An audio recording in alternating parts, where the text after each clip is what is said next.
The North Atlantic in winter is a realm that recognizes no flag, no doctrine, no engineering pedigree, and certainly no mercy, an expanse where wind screams with the force of artillery and waves climb higher than the roofs of city buildings, slamming against steel hulls with the violence of a battering ram, and in this brutal theater of water and weather. The war between 1940 and 1943 became not only a contest between navies, but a contest between philosophies of shipbuilding, between centuries of accumulated maritime intuition and an ambitious but misaligned engineering vision. For here in this gray, freezing ocean where spray hardened into ice as soon as it touched metal and temperatures hovered just above freezing, the survival of Britain depended upon convoys protected by destroyers that were, remarkably, often smaller and older than their German adversaries, yet capable of remaining on station in storms that forced supposedly superior Kriegsmarine vessels to flee for the safety of Norwegian fjords. And so the paradox at the center of the Atlantic campaign emerges. How could British destroyers displacing barely 1,870 tons routinely hunt U-boats through seas so violent that German destroyers of 2,400 tons, built with higher freeboard and cutting-edge machinery, were compelled to abandon patrols, break off tracking operations, and run for shelter, leaving their submarine comrades blind in the vast, storm-torn ocean? The answer to this question, this engineering and historical riddle, reveals itself in the countless patrol reports from those brutal winters, such as the night of February 17, 1943, when HMS Vanquisher, a V-class destroyer launched before many of her crew had been born, held her station northeast of Iceland in a force 9 gale that lifted her bows skyward and buried her decks beneath tons of icy water while her crew maintained sonar contact against a submerged target, a feat nearly inconceivable to German destroyer captains aboard Z-class vessels who, on that same night and in the same storm system, were already retreating southward because the sea state made their ships uncontrollable. Yet this was not a matter of courage, for courage was abundant on both sides. German and British sailors alike were hardened, disciplined, and unflinching, but rather a matter of design philosophy, institutional memory, and the brutal education earned over centuries by a nation whose survival had always been tied to the whims of the Atlantic, a body of water that had chewed up and spat out Royal Navy hulls long before radar, ASTIC, or U-boats existed, and whose lessons had been preserved in steel by naval architects who, decades before Hitler ever imagined a war with Britain, had crafted destroyers capable not merely of surviving storms but of fighting through them, maintaining sonar tracks, firing depth charges, and even pressing surface attacks in conditions that German doctrine explicitly classified as unsuitable for operations. 4. On paper, the German-type 1934 and 1936 destroyers looked formidable, boasting heavier guns, higher speeds, and larger displacements, but naval architecture is never truly defined by specifications alone, for the sea cares little about trial speeds achieved in sheltered waters, and while German hulls were engineered brilliantly for Baltic and North Sea conditions, their hydrodynamic assumptions broke apart when confronted with Atlantic swells that rose in long, rolling mountains built across 2,000 miles of uninterrupted fetch waves that did not simply crash but heaved, lifted, twisted, and punished hull structures in a way no German design board had fully anticipated. And so while the Kriegsmarine expected short, sharp, aggressive engagements close to home waters, the Royal Navy had spent decades refining destroyers for the exact opposite: long, brutal patrols in the western approaches where winter storms were guaranteed, where every design failure meant not embarrassment, but the loss of ships and men, and where naval architecture became an act of practical survival rather than theoretical optimization, a pattern rooted deeply in the painful failures of early destroyer classes such as the Tribal class of 1907, which rolled excessively, or the River class before that, which lacked sufficient structural reinforcement and broke their hulls in heavy seas. Failures that the British addressed through relentless iteration until ships like the V-class, W-class, and later the Hunt class emerged with hulls that married flared bows and deep forefeet, characteristics that transformed the way these ships interacted with waves, allowing them to cleave through the sea rather than ride atop it. This unique bow geometry, refined through countless storms and naval exercises, meant that when a massive Atlantic roller struck, the British destroyer's hull forced the water aside rather than absorbing the full impact vertically, preventing pitch-poling, maintaining bow stability, and keeping sonar equipment functional. An extraordinary advantage, because ASTIC, though crude by modern standards, was the Allies' most precious tool in the submarine war, and any design that allowed its continued use in rough seas became a strategic asset. Meanwhile, German destroyers, with their taller freeboard and more vertical bows, behaved like sails in strong winds, catching gusts that heeled them over sharply and unpredictably, making depth-charge deployment hazardous and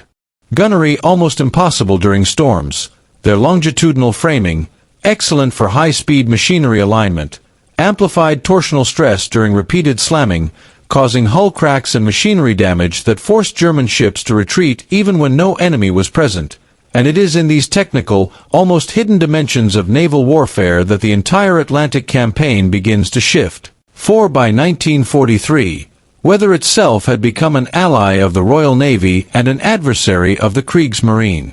Storm systems that should have impeded both sides instead functioned as force multipliers for British escorts, allowing them to maintain contact with U-boats even when German surface units, the destroyers meant to support, scout,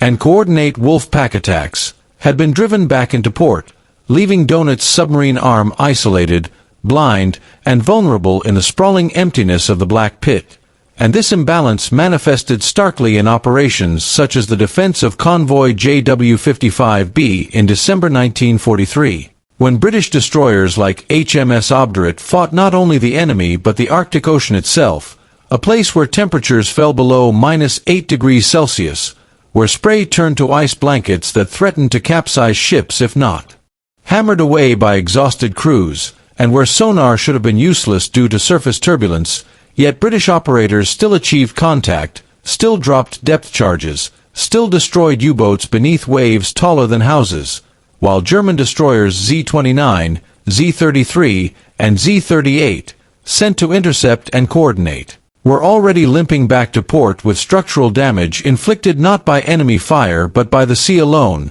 and this contrast, documented repeatedly in wartime patrol logs and post-war analyses, reveals a truth too often overlooked in grand histories of World War II, that the battle for the Atlantic was not merely a contest of submarines and codebreakers, nor a triumph of radar, intelligence, or numbers alone, but a victory shaped profoundly by the quiet, uncelebrated decisions of naval architects who decades earlier had chosen hull flare angles, boiler tolerances, and freeboard heights suited for the one enemy that was always undefeated, the North Atlantic in winter. And this fundamental divergence in design philosophy, British ships conceived for survival and combat in the worst seas on Earth, German ships engineered for speed, firepower, and operations in comparatively sheltered waters, manifested not only in the dramatic accounts of ships pounded by storms but in countless subtle operational outcomes that accumulated into decisive strategic leverage. For while German destroyers like the Type 1936A could indeed reach impressive 38-knot trial speeds, these figures were achieved under controlled conditions in the Baltic, where wave periods are short and steep rather than long and rolling, and where hull slamming occurs with less violent torsional stress. Thus the very machinery that gave German destroyers their theoretical superiority became a liability in Atlantic conditions, as the high-pressure Wagner boilers, cutting-edge engineering marvels producing steam at 450 degrees Celsius and 70 kilograms per square centimeter, proved sensitive to violent motion, with circulation disruption, leading to hot spots and tube ruptures, events so dangerous that immediate speed reduction was mandatory to avoid catastrophic boiler failure, as evidenced when Z-20 Carl Gulster suffered tube failures northeast of Iceland, forcing her down to a helpless 8 knots and leaving her beam on to massive waves for hours. A near-fatal position in winter seas where even minor mechanical weaknesses are amplified into existential threats. Meanwhile, British destroyers, though often older and seemingly more primitive, deliberately used lower-pressure Admiralty 3 drum boilers that were less efficient but vastly more tolerant of heavy seas, allowing continuous operation even when the ships rolled through arcs that would have shut down or severely strained the machinery of their German counterparts, and this resilience translated directly into tactical persistence, enabling British escorts to remain with convoys, maintain sonar sweeps, and prosecute contacts while German destroyers frequently reported forced cessation of patrols due solely to weather, and as this pattern repeated across months and years, an entire operational doctrine, the Wolfpack strategy, began unraveling, because U-boats depended upon surface support from destroyers for reconnaissance, communications relay, and convoy shadowing, but when storms swept across the North Atlantic, German surface units routinely withdrew, breaking the connective tissue that held coordinated submarine attacks together, while British destroyers, grim, drenched, coated in ice, but still operational, continued escorting convoys and counterattacking, turning storms into tactical opportunities rather than hindrances, and thus eroding the mathematical edge upon which Donat's strategy depended. For he had always known that submarines were vulnerable and that success required overwhelming force converging on convoys from multiple angles. But if each submarine had to operate alone, unable to shadow, unable to transmit, unable to receive positional data due to weather-forced radio silence or lack of surface relays, then the entire strategy collapsed, leaving U-boats one-on-one against escorts whose sonar and depth charge capabilities were becoming ever more lethal, and this erosion of Wolfpack effectiveness culminated in the catastrophic losses of 1943, especially in the period known as Black May, when the submarine arm lost over 40 boats in a single month, losses that could not be replaced. Yet behind every sinking, every failed attack run, every broken contact report in Donat's war diary, we find again and again references not merely to Allied superiority but to weather, to sea states that prevented German destroyers from sailing, to storms that shut down operations for the Kriegsmarine while the Royal Navy continued fighting, and these references reveal a deeper truth, that the Atlantic itself was a combatant in the war, a force that sided with whichever navy had built ships best suited to its temperament, and in this contest the British held a vast, almost invisible advantage built on decades of harsh experience, because from the very birth of the destroyer as a ship type in the 1890s, British naval architects had wrestled with the demands of the North Atlantic, iterating through hull forms, learning from disasters, refining stability, bow flare, structural reinforcement, and machinery resilience, until by the interwar period the Admiralty no longer designed destroyers to survive storms but to fight through them, a requirement explicitly stated in 1927 specifications for the A-class and refined through every class that followed, from B through I, culminating in vessels that could maintain combat capability in force 8 seas, winds of 34 to 40 knots, waves reaching 25 feet, conditions that would send most navies to harbor, but for British destroyers, were simply the price of doing business in the Western approaches, and the story becomes even more compelling when examining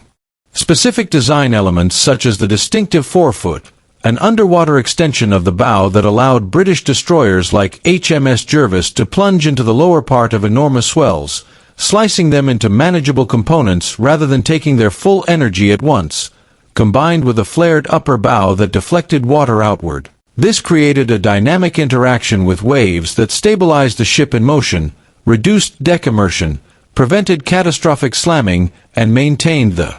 integrity of weapons and sensors, crucial advantages when prosecuting a U-boat in hostile seas, because sonar effectiveness depends on stable motion and consistent water flow, and British hulls were optimized to preserve exactly that, even in storms that would have rendered German sonar useless. The German hulls, by contrast, with steeper bow angles, shallower forefeet, and greater freeboard, behaved poorly in long-period Atlantic swells, lifting clear of the water before crashing down with tremendous force, an action that not only fatigued the hull but destroyed sonar performance, prevented accurate gunnery, and exhausted crews, turning what should have been a deadly predator into a helpless spectator tossed around by the sea. And while German designers were by no means incompetent, indeed, they were brilliant engineers constrained by assumptions about their operational environment. They simply did not prioritize the hydrodynamic characteristics required for the North Atlantic, because pre-war doctrine envisioned the destroyer primarily in fast attack roles, operating close to shore or in fleet engagements near Germany's coastal waters, not in extended anti-submarine patrols across the open ocean. A mission profile that only emerged as a necessity once the war expanded beyond Hitler's initial expectations, and by then it was too late. Shipyards were committed to existing designs, and Germany could not easily redesign, test, and mass-produce an entirely new class of destroyer optimized for Atlantic storms when the war was already raging and resources were strained.